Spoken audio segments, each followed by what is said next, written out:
బాలసాని రాజేశ్వరరావు 4 ఎకరాల 47 సెంట్లు కబ్జా చేశాడు. మా భూమి. వాళ్ళ కొడుకులు అనిలు, బుజ్జి, రాజేశ్వరరావు వీళ్ళు ముగ్గురు కలిసి మహానాడులో ప్యాట్లేసి ఆ భూమిని అమ్మేశారు. 4 ఎకరాల 37 సెంట్లు అమ్మారు. 10 సెంట్లు ఉంది, అది కూడా చెప్తాను. 4 ఎకరాల 37 సెంట్లు అమ్మారు. ఆ భూమిని అమ్ముకొని అవి అసలు పేర్లు వాళ్ళే కాదు, అసలు పేర్లు వేయరు అంటే ఆడ ఆ పేర్లు మటుకి అట్ట పిలుస్తారు, అనిలు, బుజ్జి అని. ఆయన పేరేమో మరి రాజేశ్వరరావు అయితే మరి ఆయన్ని వేరే పేరుతో పిలుస్తారు. ఆ భూములు అమ్ముకొని మహానాడులో రోజువారీ తిప్పుతా ఉన్నారు. రోజువారీ తిప్పుతా అనిలు మరి జగన్ పార్టీలోకి వెళ్ళి ఉన్నారు. ఇంకా పార్టీలో కొద్దిగా పలుకుబడి తెచ్చుకున్నాడు. పలుకుబడి వచ్చిందని చెప్పి ఇంకా ఆయన ఇష్టవీడిగా చేస్తున్నాడు. ఏదైనా ఆయన ఇష్టం వచ్చేట్టు. 10 సెంట్లు ఇళ్ల స్థలం విడిగా ఉంది. మొత్తం 4 ఎకరాల 47 సెంట్లు కబ్జా చేశాడు బాలసాని రాజేశ్వరరావు. దాంట్లో 4 ఎకరాల 37 సెంట్లు అమ్మేశారు. 10 సెంట్లు విడిగా ఉంది. 10 సెంట్లు ఇళ్ల స్థలం 2020లో 12వ నెల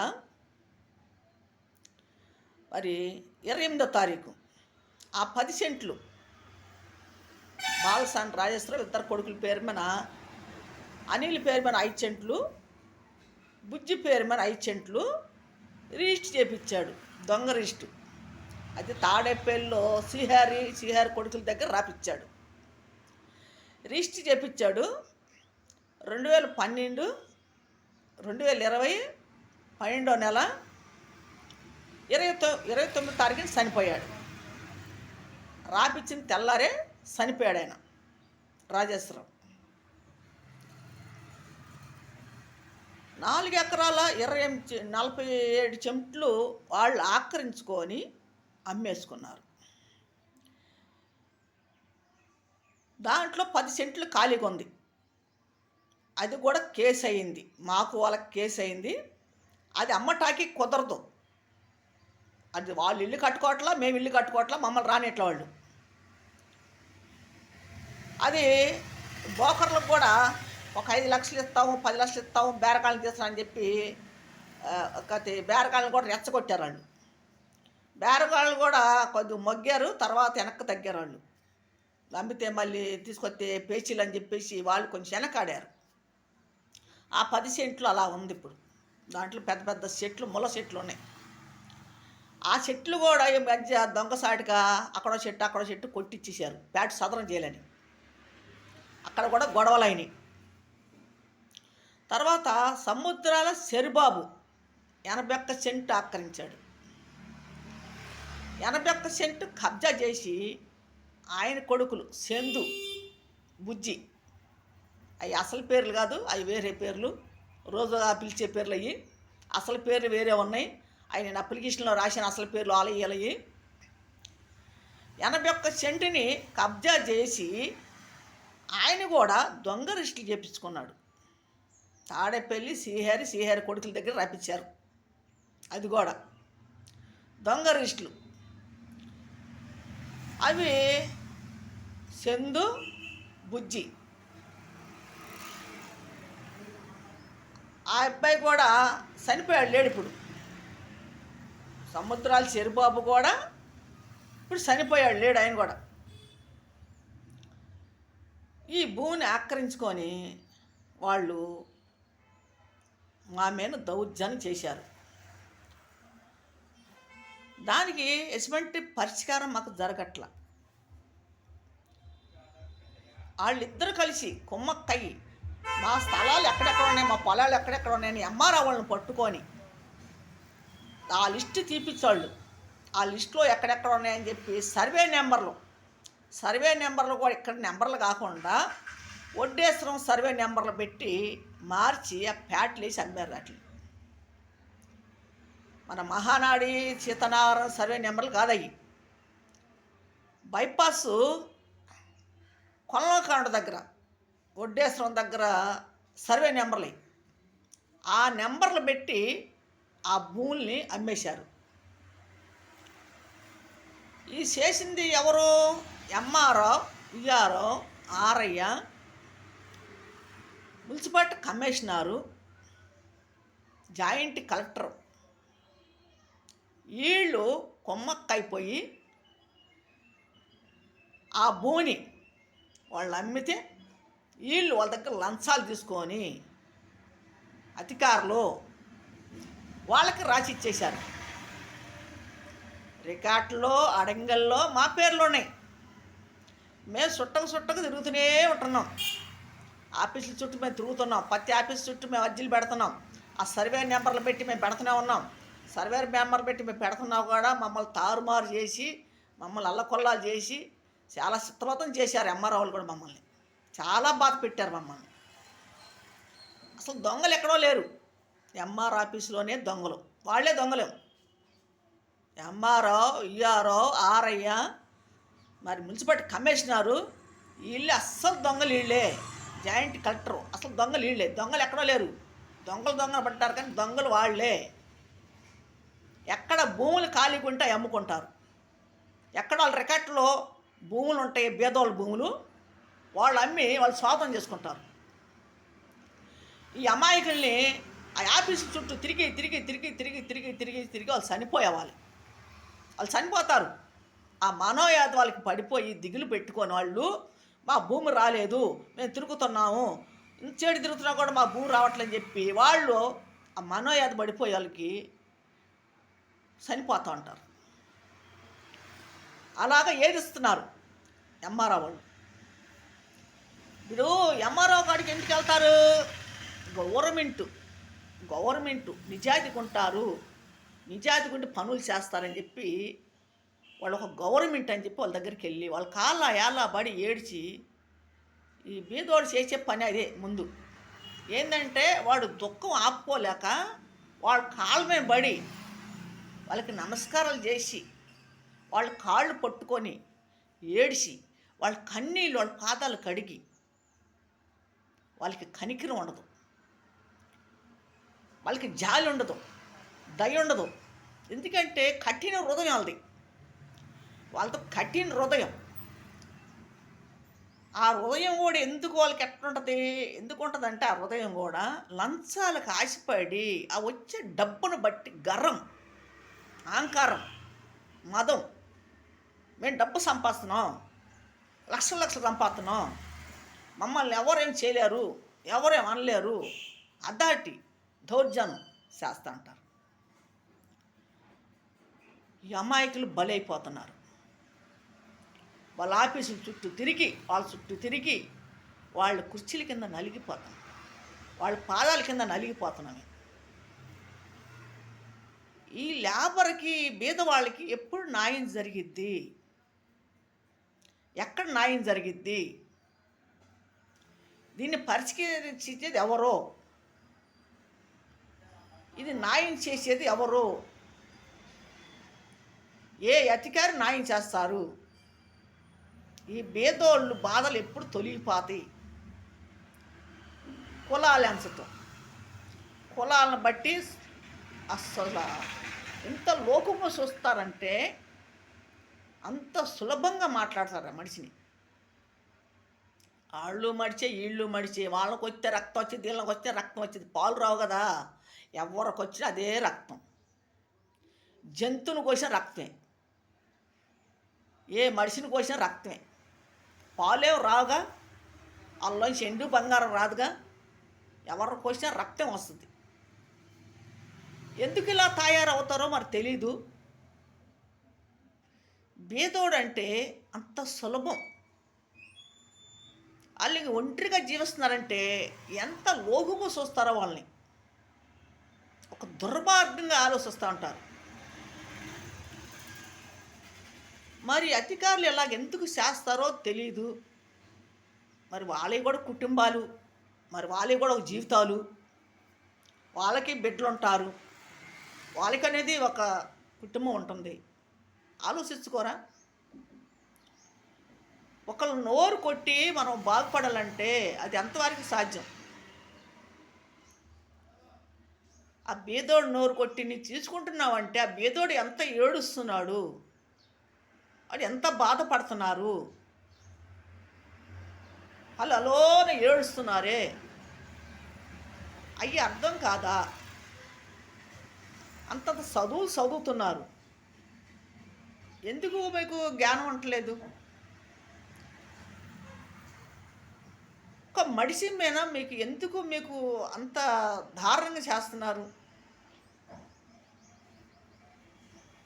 ఆ మడిసి అనేది ఎందుకు అంత సులభంగా మాట్లాడతారు, అంత వీనంగా ఎందుకు మాట్లాడతారు? ఆ మనిషిని ఎందుకు అసలు ఇలువ లేకుండా చేస్తారు? పరువు ఇలువ మీకేనా? బేదోడికి ఉండదా? బేదోడు మనిషి కాదా? ఆ బీదోడు నోరు కొట్టి నువ్వు లక్షాధికారం అవుతున్నావు.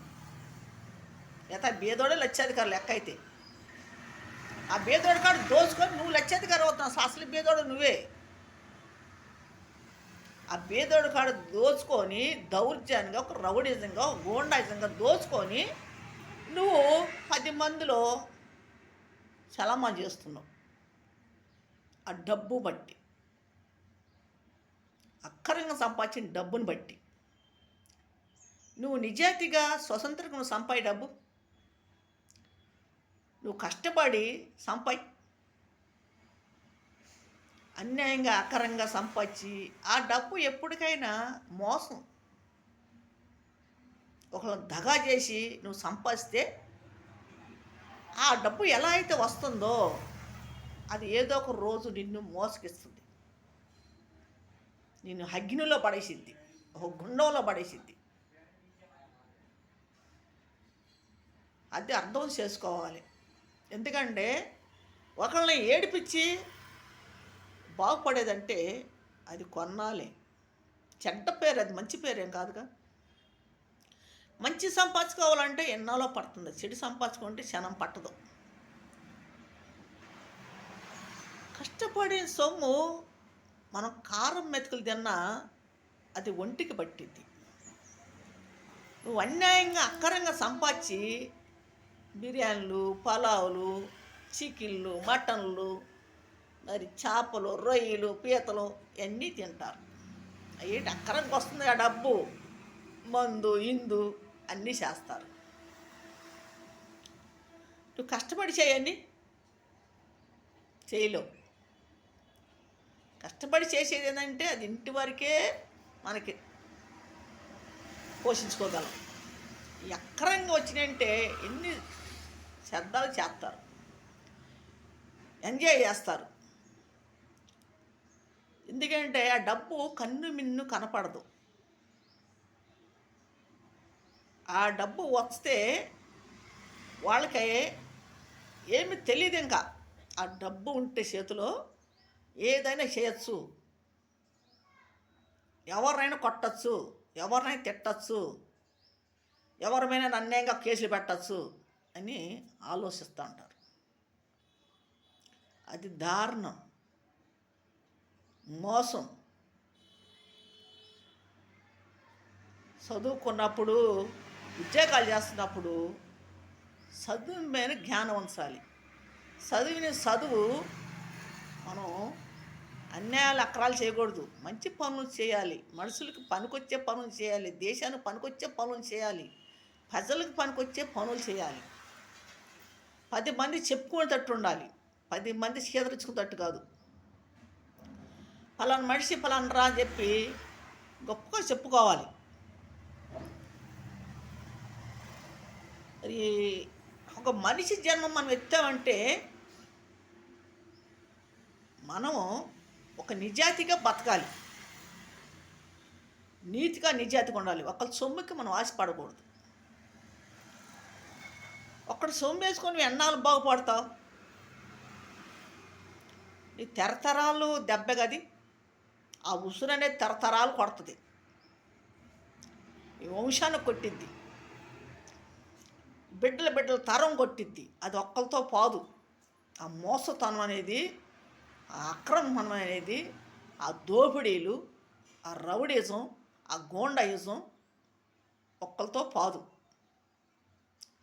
సచ్చాడా వాళ్ళతో పాదు, మిగతా వాళ్ళకి చుట్టేసిద్ది. అది వాళ్ళ బిడ్డల తరం చుట్టేసిద్ది.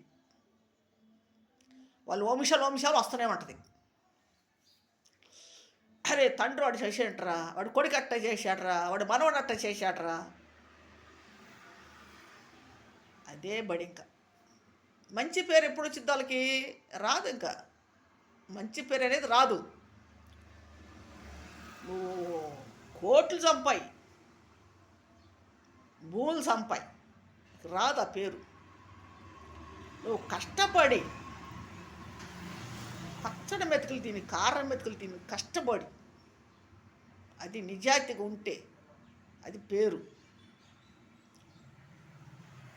ఒకళ్ళని ఏదిచ్చి ఒకళ్ళని బాధ పెట్టి, కుటుంబాలను బాధ పెట్టి, కుటుంబాలను అల్లకొల్లాలు చేసి, ఒక రౌడీజంగా, ఒక గోండాయిజంగా, దోపిడీలుగా చేసి వాళ్ళని బాధ పెడితే వాళ్ళు ఎంత ఏడుస్తున్నారు, వాళ్ళు ఎంత బాధపడుతున్నారు, అది అర్థం చేసుకుంటే తెలిసిద్ది ఎవరికైనా.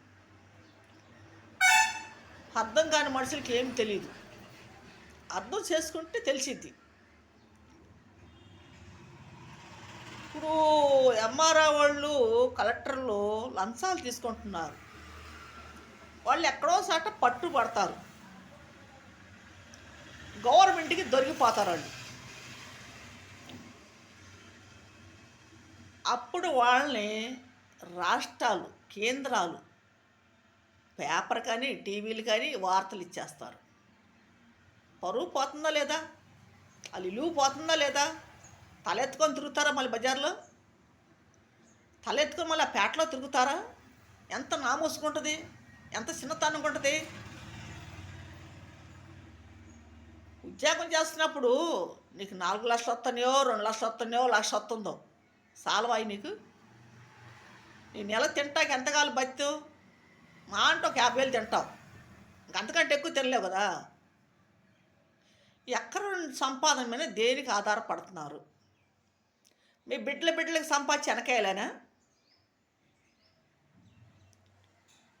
మీరు ఏదైతే చేస్తున్నారో రేపు మీ బిడ్డలు కూడా అదే చేస్తారు. నువ్వు కండిషన్ ఉంటే నీ బిడ్డలు కండిషన్ ఉంటారు. నువ్వు గాడి తప్పితే నీ బిడ్డలు కూడా గాడి తప్పుతారు. ఇప్పటికైనా తెలుసుకోండి, ఒకళ్ళని బాధ పెట్టి బాగుపడేది ఏమీ లేదు దాంట్లో. ఎందుకంటే నిలువు నీళ్ళు లేకుండా చేశారు కాబట్టి మాకు ఎంత బాధ కలుగుతుంది. బాలసాని రాజేశ్వరరావు మరి 4 ఎకరాల 47 సెంట్లు కబ్జా చేశాడు. దౌర్జన్యంగా, రౌడీసంగా, గోండేసంగా జరిగింది. సముద్రాలు చెరుబాబు 81 సెంటు కబ్జా చేశాడు. వాళ్ళు బాగుపడింది ఏంటి? వాళ్ళు మంచి పేరు తెచ్చుకుంది ఏంటి? చెడ్డ పేరే కదా. మా భూమిని ఆక్రమించుకొని కబ్జా చేసి ఒక రౌడీసంగా, గోండేసంగా మామే దాడులు చేసి, దోపిడీలు చేసి మమ్మల్ని ఏదిచ్చారు. మేము ఎంత బాధపడుతున్నాం, మేము ఎంత ఏడుతున్నాం. ఇప్పుడు కూడా మా మీద దౌర్జన్యం, ఒక గోండాయిజం, ఒక రౌడీయిజం, ఒక రౌడీలను పెట్టి, గోండాలను పెట్టి పోగు చేసి కిరాయిలు తెచ్చుకొని ఒక్కొక్కరికి 4,000, 5,000 ఇచ్చి మనుషులను తీసుకొచ్చి మా మీద దాడి చేపించి 30 మందిని పొలం కాడకి పిలిపించి మా మీద దాడి చేపించి మా బిడ్డల్ని, మమ్మల్ని అందరిని కొట్టారు. ఒక్కసారి కాదు 10 సార్లు జరిగింది. ఇలాగా ఎందుకు చేస్తున్నారో అర్థం కావట్లా. మా సొమ్ము మీరు ఆక్రమించుకొని మా మీద దౌర్జన్యం, మా మీద రౌడీజం ఇలాగా చేస్తున్నారు. రిజిస్ట్రీ చేసే వాళ్ళని కొనేస్తున్నారు. లాయర్ని కొనేస్తున్నారు, జాయింట్ కలెక్టర్లని కొనేస్తున్నారు, ఎంఆర్ఓని, ఈఆర్ఓని, ఆర్ఐని, మున్సిపాలిటీ కమిషనర్ని కొనేస్తున్నారు. వీళ్ళందరినీ మీ ఘాట్లో పెట్టుకుంటే ఈ బేదోడు ఇంకెక్కడ పోతే న్యాయం జరుగుతుంది?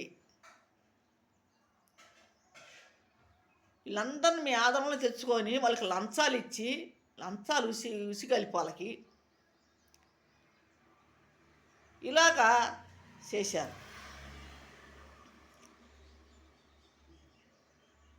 ఇంత బాధ పెట్టి మమ్మల్ని, మేము ఇల్లు వాకిలు లేకుండా, నిలువు నీళ్ళు లేకుండా కూలి పనులు చేసుకుంటా, ఎండకి ఎండుకుంటా, వానకు తడుచుకుంటా మేము చాలా బాధపడుతున్నాం. ఇంత భూమి ఉండి మేము పోగొట్టుకొని మమ్మల్ని ఇలా చేసి వాళ్ళు ఆక్రమించి దౌర్జన్యం చేసి, తాడేపల్లిలో ఎంతమంది పెద్దలైతే ఉన్నారో ఆ పెద్దల కాడికి కూడా మేము తిరిగాం. ఏ పరిష్కారం మాకు జరగల, ఏ న్యాయం మాకు జరగల. తాడేపల్లి యామారెడ్డి గారు 5 సంవత్సరాలు తిరిగాం. 1 సంవత్సరం కాదు, 2 సంవత్సరాలు కాదు, 5 సంవత్సరాలు ఆయన ఆఫీస్ చుట్టూ. బైపాస్ అయింది ఆఫీసు. ఆ బైపాస్కి మేము కూలి పనులు చేసుకొని, ఆ డబ్బులు పెట్టుకొని, ఛార్జీలు పెట్టుకొని, మేము ఒక 10 మంది, మా కుటుంబాల్లో ఒక 10 మంది, ఒక 7, ఒక 8 మంది, ఒక 9 మంది, ఒక 15 మంది, 12 మంది అట్లా గుంపుగా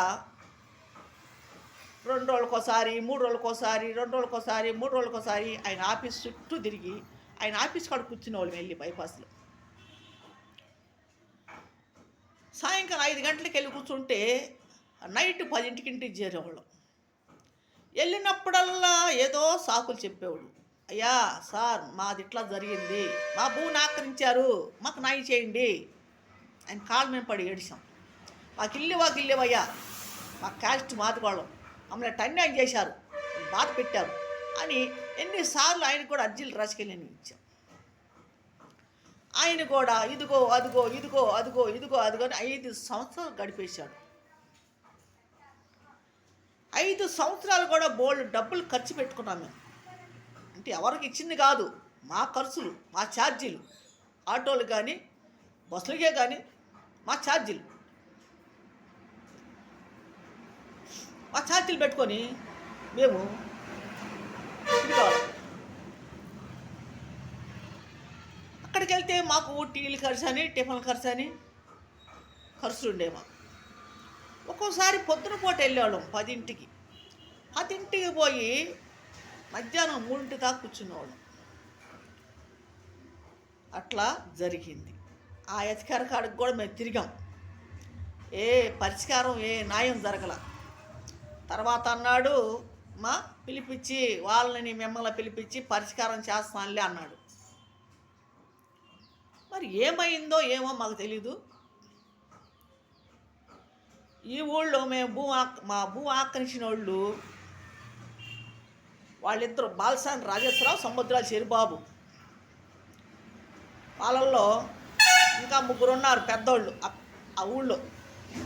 వీళ్ళు 5 కలిసి యామారెడ్డి దగ్గర ఉన్నారు. మాకంటే ముందు వెళ్ళారు వాళ్ళు, తర్వాత మేము వెళ్ళాం. చూసాం ఆయన దగ్గర మాట్లాడుతున్నారు, రూమ్లో మాట్లాడుతున్నారు. మమ్మల్ని కాసేపు కూర్చోమన్నారు, కూర్చున్నాం. కూర్చున్నాక వాళ్ళు 5 మాట్లాడి వెళ్ళిపోయారు. మేము వెళ్ళాం. మేము వెళ్తే ఏమన్నాడంటే సారు, అమ్మ నా దగ్గరికి ఇంకా మీరు రావద్దు, వాళ్ళే పిలిచి మిమ్మల్ని పరిష్కారం చేస్తామన్నారు, మీకు సగానికి సగం అప్పచెప్తామన్నారు, వాళ్ళ కడకు పంపించమని నాకు చెప్పారు, మీరు వాళ్ళ దగ్గరికి వెళ్ళండి అని చెప్పేశాడు. ఇంకా రావద్దు దగ్గరికి, వాళ్ళ దగ్గరికి వెళ్ళి మీరు పరిష్కారం చేసుకోండి అని చెప్పేశాడు. ఇన్నాళ్ళు తిరిగా 5 సంవత్సరాలు మాకు ప్యాను సూర్మా. ఎందుకంటే ఇన్నాళ్ళు తిరిగాము, ఏదో చేస్తాడు, మాకు న్యాయం చేస్తాడు, ఈ సారన్న చేస్తాడు, ఆ ఊళ్ళో ఎవరు పట్టించుకోలేదు, ఈ రెడ్డి గారు ఈయననే చేస్తాడు మాకు పని, ఎంఆర్రెడ్డి గారు ఆయన కాలం మీద పడుకొని ఏడుస్తున్నాం మేము. అయ్యా మాకు ఇల్లు వాకిలు లేవు, దిక్కు మొక్కు లేకుండా అయిపోయావయ్యా, మాకు కూలి పనులు చేసుకుని బతుకుతున్నాం అని ఒక దేవుళ్ళలాగా మొర్ర పెట్టుకున్నాం ఆయన దగ్గర మేము. ఆయనకి కూడా కనికరి కలగలాం ఆమె మీద. ఎన్నోసార్లు మీటింగుల్లో కూడా కలిసాయి. నేను మీటింగుల్లో కలిసి సార్ నమస్తే సార్ అని చెప్పి మాట్లాడేదాన్ని. ఏమ్మా బాగున్నావా, ఇల్లుందా నీకు, స్థలం ఉందా అనేవాడు. సార్ లేదు సార్, నాకు ఇల్లు లేదు, స్థలం లేదు. చూద్దాం ఎక్కడ నిప్పిస్తా నీకు, ఈ మాట చెప్పేవాడు. ఈ మాట చెప్పేవాడే కానీ మనకి ఇచ్చింది లేదు, పెట్టింది లేదు. ఆయన ఏ రోజు ఒక రూపాయి కూడా దానం చేసింది లేదు అని మేము ఆయన అడగలేదు. ఏ రోజు ఒక రూపాయి మాకు దానం చేసింది కూడా లేదు. మేము 5 సంవత్సరాలు తిరిగితే మా డబ్బు ఖర్చు పెట్టుకొని మేము తిరిగాం. ఒక్క రూపాయి ఇచ్చి ఆదుకున్న వాళ్ళు లేరు. అక్కడ కూలి పనులు చేయటం, ఆ డబ్బులు తీసుకెళ్ళి ఛార్జీలకు తగలబెడతాం, ఆ టిఫన్లకి టీలకి పెడతాం. ఇలాగ ఖర్చు పెట్టేసుకున్నాం.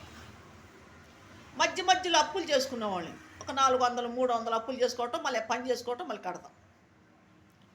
మా బిడ్డలకు సరైన తిండి పెట్టేవాళ్ళం కాదు. ఈ తిరుగుడు వేళ ఏదో పచ్చడి మెతుకులు, కారం మెతుకులు మా బిడ్డలకు పెట్టుకునేవాళ్ళం. మంచి కూరలో సరైన కూరలు వండి పెట్టేవాళ్ళం కాదు. ఏది డబ్బు అంతా నాశనం చేశాం మేము.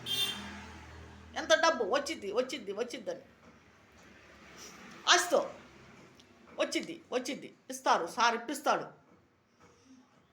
మనకు న్యాయం చేస్తాడు అని చెప్పి మాకు కూలి పనులు చేసే డబ్బులను తీసుకెళ్ళి అట్టా మేము నాశనం చేసుకున్నాం. చాలా డబ్బు మేము ఖర్చు పెట్టుకున్నాం. 5 సంవత్సరాలు తిరంగా లాస్ట్కి ఆ మాట తెలిసేసాడు ఆయన. నా దగ్గరికి రావద్దు, వాళ్ళ దగ్గరికి వెళ్ళండి, వాళ్ళే పరిష్కారం చేస్తా అన్నారు, వాళ్ళే తీర్మానం చేస్తా అన్నారు, మీకు సగానికి సగం ఇస్తా అన్నారు అని చెప్పి మాకు చెప్పాడు. ఆడ వద్దన్నాక వెళ్తే ఇంకా మేము ఆయన దగ్గరికి వెళ్ళాల. వీళ్ళు మమ్మల్ని పిలిచింది లేదు, మాకు ఇచ్చింది లేదు. తర్వాత సంవత్సరాలు గడిచాక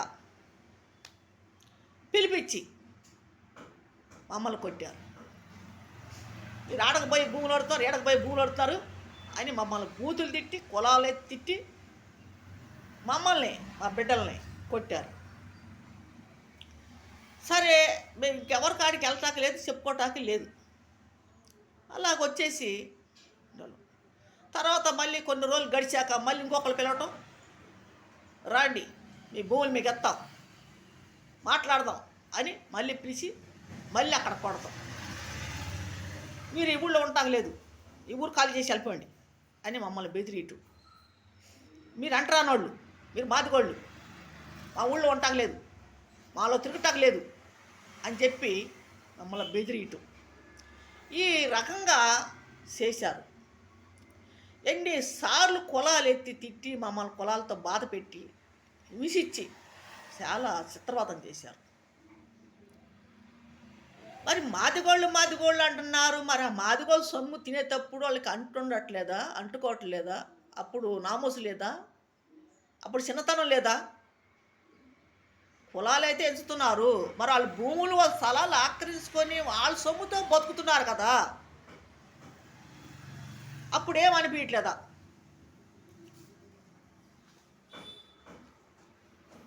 అప్పుడు వాళ్ళకి తెలియట్లేదా?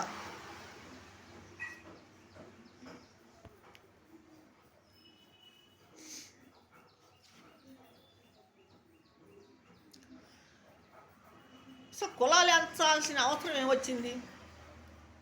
భూములు పోయి, మా ఓళ్ళు పోయి, అన్నదమ్ముడు పోయి, మా తల్లి పోయి, మరి మేమెంత బాధపడుతుంటే కులాలెంచి బాధ పెట్టి ఎన్ని రకాలు మమ్మల్ని బాధ పెట్టి ఏది ఇచ్చారు, ఎంత చిత్రవదం చేశారు మమ్మల్ని. ఒక నరకం చూపించారు మాకు. ఒక రౌడీజంగా, గోండాయిజంగా అధికారులను కొనేసి, రిజిస్టర్ చేసేవాళ్ళని కొనేసి, దొంగ రిజిస్టర్లు చేయించుకొని, దొంగ సంతకాలు చేయించుకొని, ప్యాట్లు వేసుకొని, అమ్మేసుకొని, ఏ అధికారి కాడికి తిరిగినా మాకు న్యాయం జరగకుండా చేశారు.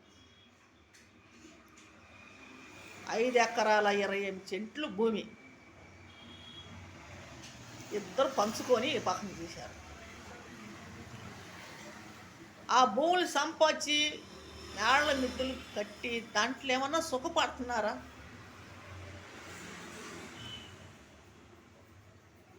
మరి స్థలం వెంటనే రాసేసి 2020 12వ నెల 29వ తారీఖున ఆయన చనిపోయి 28వ తారీఖున ఆ స్థలం వాళ్ళ బిడ్డల పేరు మీద రాసుకున్నారు, రిజిస్టర్లు చేపించుకున్నారు. ఆ స్థలం కాడికి వెళ్తే ఈ పేట నాది, ఆ పేట నాది, నీ పేట ఆడుందని మమ్మల్ని గొడవాడను. తమ్ముడు వచ్చి గొడవాడతాడు, అన్న వచ్చి గొడవాడతాడు, నీ పేట ఆడుంది అంటాడు. అసలు వాళ్ళ పేటలకి మా పేటలకి సంబంధమే లేదు. రోడ్డు ఒకటి వాళ్ళ స్థలంలో, రోడ్డు ఒకటి మా స్థలం. వాళ్ళు ఇళ్ళ స్థలం కూడా అందరికి 10 సెంట్లు ఇస్తే వాళ్ళు అరెకరం స్థలం ఆపుకున్నారు. వాళ్ళు అరెకరం స్థలం కూడా ఎవరిదో కాదు, మా వాళ్ళదే ఆ స్థలాలు కూడా. అదంతా ఆక్రమించుకొని చుట్టూ పారీలు కట్టుకొని కుక్కలు మెచ్చుకుంటా కుక్కలు ముసిగలుపుతూ ఉంటారు. ఆ పేటల కాడికి ఎవరు రాకుండా అంత స్థలం వాళ్ళకి ఎక్కడి నుంచి వస్తుంది? మరి సముద్రాలు చెరుబాబు కొండ సగం ఆపుకున్నాడు, కొండ 2-3 ఎకరాలు ఆపుకున్నాడు. చుట్టూ సతరం చేసుకొని చుట్టూ ఎవరు రాకుండా కంచి కట్టుకున్నాడు. ఆయన అనిపించింది ఏముందా? బీదోళ్ళు నోర్లు కొట్టి బీదోళ్ళు ఏడిపించి ఎప్పుడైనా బ్రాహ్మణుల జోలికి వెళ్ళకూడదు, వాళ్ళు ఉసురు కొట్టిద్ది. బ్రాహ్మణుల్ని ఎంత ఏడిపిస్తున్నారో వాడు ఉసురు కొట్టిద్ది. బ్రాహ్మణుల జోలికి అసలు వెళ్ళకూడదు, బ్రాహ్మణుల్ని ఏడిపించకూడదు.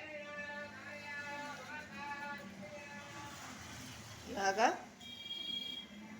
పేటలు ఎక్కడికి ఆపుకోవటం, అక్కరంగా దౌర్జన్యంగా ఒక రౌడిజంగా ఒక గోండాయిజంగా చేసి ఆ భూములను ఆక్రమించుకొని పేటలు వేసుకొని అమ్ముకోవటం, వాళ్ళ ఇష్ట ప్రకారం చేసుకోవటం. ఎవరైనా భూమి నాదని వెళితే వాడిని చిత్రవతం చేస్తారు, వాడిని కొట్టేయటం, వాడిని చంపేయటం, ఈ రకంగా చేస్తూ ఉంటారు. ఎవరైనా పేట కొనుక్కొని 1 సంవత్సరం రాలేదనుకో ఆ పేటకి మళ్ళీ అడ్డం తగులుతారు. వాడు వచ్చి తర్వాత దాన్ని కెలికి దాన్ని బాగు చేసుకుంటున్నాడు అనుకో, వాడిని వెళ్ళి కొట్టి, అరే నువ్వు డబ్బు ఎత్తిస్తావా సస్తావా, నువ్వు 10 లక్షలు ఇచ్చిరా, 10 లక్షలు ఇచ్చి ఇల్లు కట్టుకుంటారండి. వాడు సచ్చినట్టు ఆ స్థలం బాగొట్టుకోలేక 10 లక్షలు కడతాడు సచ్చినట్టు. అట్టా ఏది ఇస్తున్నారు. సీతానగరం మహానాడు అమ్మిన పేట 10 సార్లు అమ్ముతూ ఉంటారు. ఈ కొన్న వాళ్ళు కాడ కాగితాలు ఉంటాయి, మళ్ళీ తారుమారు చేస్తారు, కాగితాలు మార్చేస్తారు. అసలు దగ్గర కాగితాలు ఉంటాయి, వీళ్ళు మార్చేస్తారు, కాగితాలు రిజిస్టర్లో మార్చేస్తారు, పేర్లు మార్చేస్తారు, సర్వే నెంబర్లు మార్చేస్తారు. ఈ రకంగా తయారయ్యారు. ఇది ఎవరు చేస్తున్నారు? ఇవన్నీ కూడా ఒక సర్వేరు, ఒక రిజిస్టర్ చేసేవాళ్ళు, ఎంఆర్ఓ వాళ్ళు, ERO RI, municipality commissioner, joint కలెక్టర్లు, తర్వాత వచ్చేసి ఎస్పీ గారు, ఎస్సీ గారు, వీళ్ళందరూ హస్తాలు ఉంటాయి వాళ్ళ దగ్గర. వాడు అక్కడ భూమి కబ్జా చేశాడంటే వీళ్ళందరూ హస్తాలు ఉంటాయి. ఎందుకంటే మేము అనర్గిచ్చాం, చూసాం. 22 సంవత్సరాల నుంచి నేను తిరుగుతున్న అధికారుల కాడికి. 22 సంవత్సరాల తిరిగి నా జుట్టు అంతా నరిసిపోయింది, సగం వయసు అయిపోయింది నాకు. యాపిసి చుట్టూ